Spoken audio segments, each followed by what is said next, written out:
Do not allow yourself to become resentful, deceitful, or arrogant.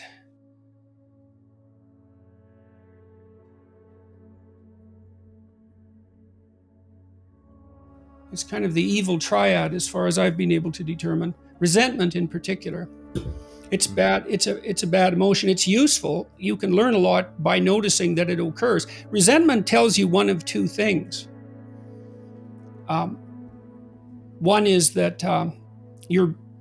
that someone's treading on your territory and something needs to be done about it, or that you need to grow the hell up and stop complaining. And it's hard. It isn't necessarily obvious when you feel resentful which of those it is, but you need to figure it out, because you can harbor resentment for unlived life for a very, very long period of time, and all it does is corrupt you.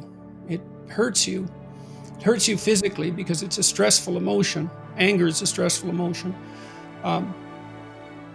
because your body hyper prepares for action if you're angry, because you might get into conflict. And that's a dangerous situation. And so you burn off a lot of psychophysiological resources in anger.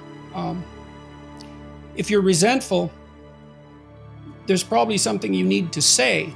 There's certainly something you need to figure out.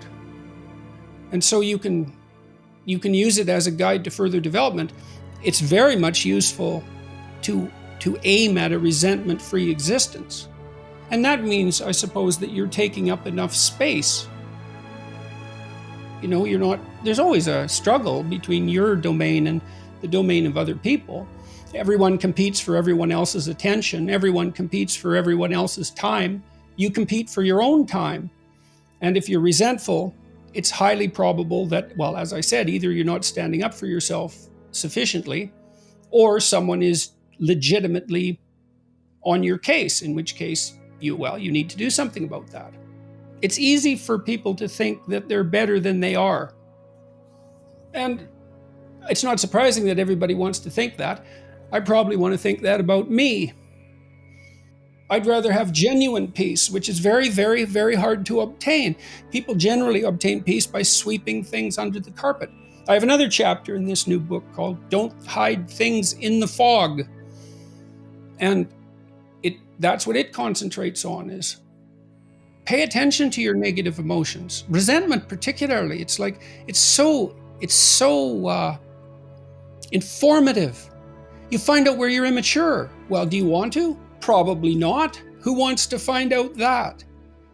Or you'll find out who's oppressing you. And maybe then you can learn to stand up for yourself.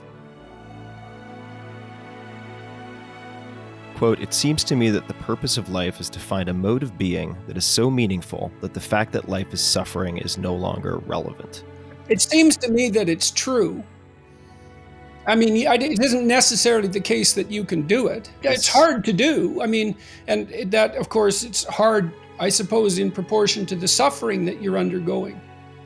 And it isn't necessarily the case that you can always manage it, but sometimes you can manage it, and it's good if you can. People need to search for meaning because they get corrupted by suffering if their life isn't meaningful. That's how it looks to me. Because you can't torture an animal forever without it lashing out. And so if your life is nothing, if there's nothing in it that speaks to you, there's still going to be suffering. You can't talk yourself out of that.